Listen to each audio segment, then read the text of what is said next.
All right, it's comic convention season again. Hey everybody, this is Perch. Anyway, we've got some conventions, which means you're going to meet up with some people, hopefully some friends, hopefully some retailers, some friendly local comic shop people, hopefully some creators that you like, and buy yourself some commission. Original art is still too expensive. By that I just mean, if you're buying it 10 years ago, you're buying it at a fraction of what you're paying now. But there is signs that prices are starting to fall a little bit, I think. So you can pick yourself up something nice. Original comic book art, if you do buy it, go to the trouble of going to your, a Michael's or a place like that, Ben Franklin, depending on where you live in the country, and get it framed. Get it, under glass. Get it, preserved. It will cost you like $50 to do that. But if you're dropping like $500 or $4,000 on some original art or more, it helps to have it in a really nice preserved, piece. It looks really cool. And it looks nice on your wall. Original art looks great, if you're lucky enough to get some. But anyway, we got a letter here from somebody who's about ready to go to a convention. Apparently I know this person. Now, full disclosure, I actually wrote this writer and asked if this was a mail just for me or something I could read on the air. You'll understand why in a moment. But here it goes. It says, "Hey Perch, curious if you're going to be at Dallas this year. I don't know if you remember me, but I met you last year at Sean Gordon Murphy's after party. It was really cool to meet some of the creators there. I really enjoyed talking with Philip Kennedy Johnson and some of the cool creators there. Watching Ben Templesmith and Kevin McGuire just sitting side by side and joking about comics is a memory I will never forget. Thank you again, and it was wonderful that you were helping with the event and encouraging us to go talk to those creators. Really appreciate it. I don't know if you remember, but I gave you a copy of a comic book I had created. I appreciated your feedback at the time, but with the convention season starting up again, with the convention season starting up again, I have some new comics that I would love to hand to some of my favorite creators. First question, do you think that's a good idea? I've been uneasy to give creators my work or tell them my ideas based on some of the things you've said in the past. But recently I was in the chat of a live stream talking about this, and my friends, were sorry, hang on a second. And my friends on the live stream were encouraging me to do it. By the way, in the live stream, I mentioned that I had met you, and the host got very curious about what you looked like and was asking me to describe what your appearance was. That felt kind of strange. Okay, yeah, we'll come back to that in a minute. Yeah. But overall, I would love to get my work in front of some other people.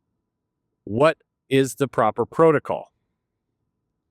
Hope I see you again at the next show.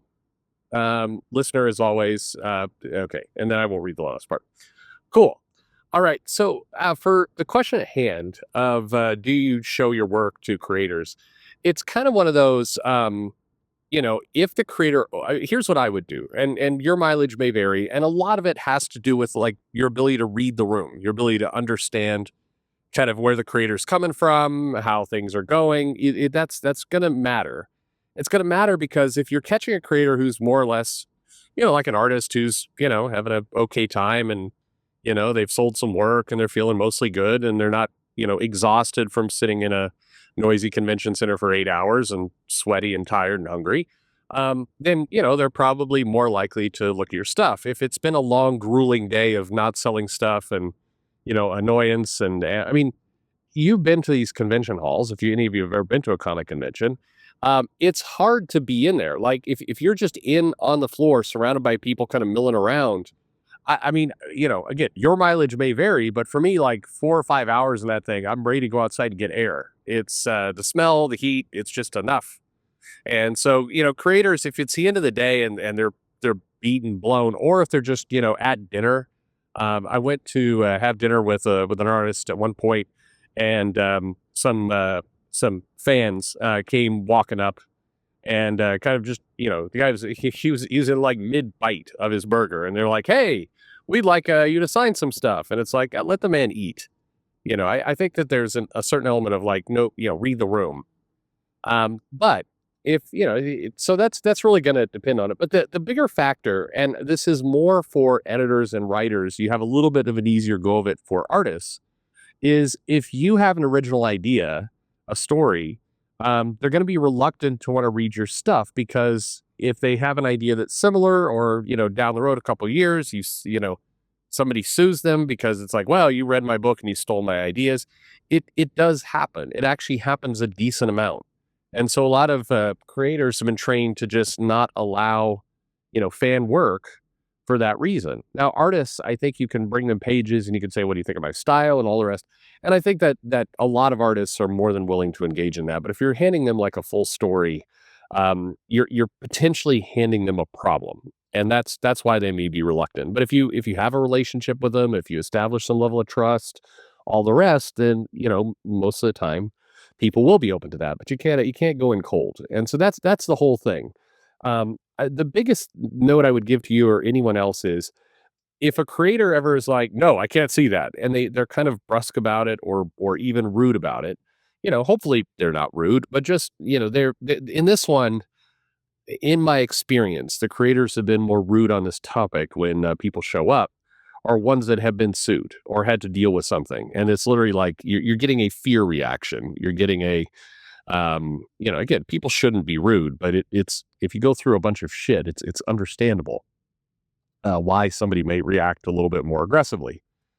So just have that understanding in place, and don't interrupt like somebody, whoever it is, while they're trying to eat. Like that's not cool. Just let the person eat in peace. But anyway, uh, back to the people wanting to know what I look like. Generic, mostly white guy is the answer.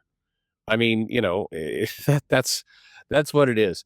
Um, it is. I don't know. I started to do a video and then just abandoned it. At some point, I feel like I need to actually do a, I don't know, and it's not a rant exactly, but like a half hour just getting it off my chest about a group of people. And the problem is there's no benefit to it. It would get it off my chest. So maybe the right answer is I record it and I delete it into the wind and actually release it. Because I don't think, there'll be a handful of you who I would consider, yeah, I've never met you, but you're friends, you know? Uh, I think, good old AL there's some good people on here. But for greater portion of you, it would mean nothing. And then to the crazies, to the stalkers, to the nut jobs, it would just fuel the fire.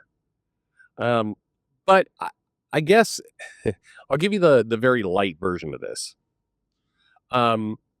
There's some people out there who really are bothered by me, and they're bothered for again reasons I can't understand. I would say it's competitive, but I'm not competing.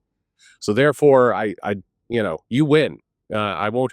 We don't even need to race. I'm fine with you winning. I'm not competing with you. But the thing I notice that bugs me, and I've tried to explain this in the past around hypocrisy, or just it's I live by a certain standard of fair is fair, and you don't have to live by this standard. Nobody does. This is just my own personal value system. Don't need anyone else to adopt it. But if you're going to crap on somebody for one thing, then you can't turn a blind eye when somebody who just happens to agree with you ideologically does the same stuff. And I think it has, it has to be balanced. It has to be, your standards are your standards, regardless of whether somebody is your enemy or your friend. It should be your standards. And what I notice all the time is that I will watch a group of people go on for hours and hours and hours. Remember, I've been a guest on live streams. I've been a guest on Wes's aficionados, and there's been, endless hours talking about, creators being rude to fans, or, a creator saying, you don't buy my book, or, Nick Lowe being a prick or whatever, this kind of stuff. And it's all true. I mean, yeah, it's not professional for these guys to go nuts. It's not professional for somebody to troll. But Dan Slott saying, "Oh, you're just stupid" on Twitter is bad. It's bad customer service. It's bad as an employee. It's bad. There's no but. It's just bad. If a fan does the same thing, it's not better. I think anything like, well, Dan Slott's a comic professional. This guy's just a fan. That's a cope. Manners are manners. Decency is decency. It doesn't matter. It doesn't. The only difference is that a Dan Slott has a lot more reach, and not just because he's fat, but just he has a lot more reach than a average fan because he's popular. But it doesn't mean the average fan just gets to be a raving prick. And I think too often there's this excuse of, well, the creators are woke, so therefore, no, all gloves are off. I'll tell you, I read that mail like a week or two, or like 2.5 weeks ago, it's like from a fan who was asking about disabled characters being a communist Marxist plot. And it was a nonsensical mail, which most of you picked up on. But I got the nastiest shit off that video of people just like, I'm not listening to you anymore. Good. You're a lunatic. So good. If if you can't hear that and recognize that as a crazy person talking, then yeah, there's better channels for you, more popular channels for you. Absolutely. Go nuts. But I'll kind of close with this. I have plenty of friends in this space. I have people I talk to. I have people I'm chummy with. I'll get together with some of them, at the comic convention. Some of those people are connected through friends or through following or whatever to, a guy that's made my life a absolute living shithole hell for the last, couple of years.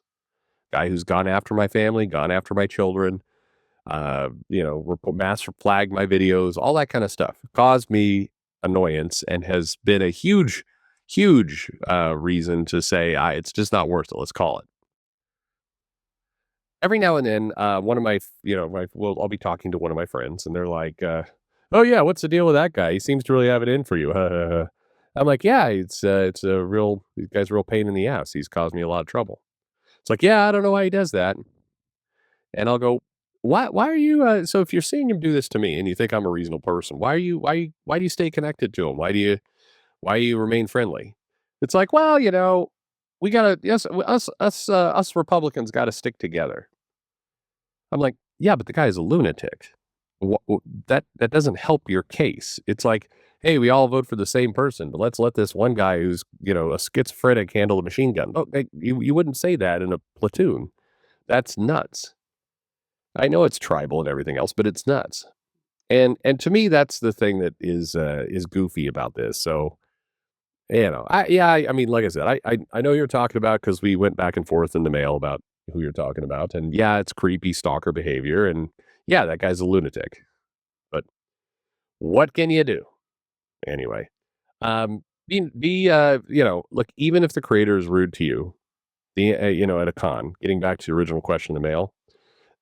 Don't be rude back. Just don't give that person any money. Just go down the artist alley or wherever you want to go to one of the other, creators who will be very friendly with you, communicate with you, give you stuff, chat, spend your time with those people.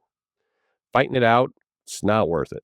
And I think the best advice I can give you is, your time is precious. The comic conventions, if you love them, you have a limited amount of time there, in the convention. You got a lot of things to see and do. Go to the places with the people who want you.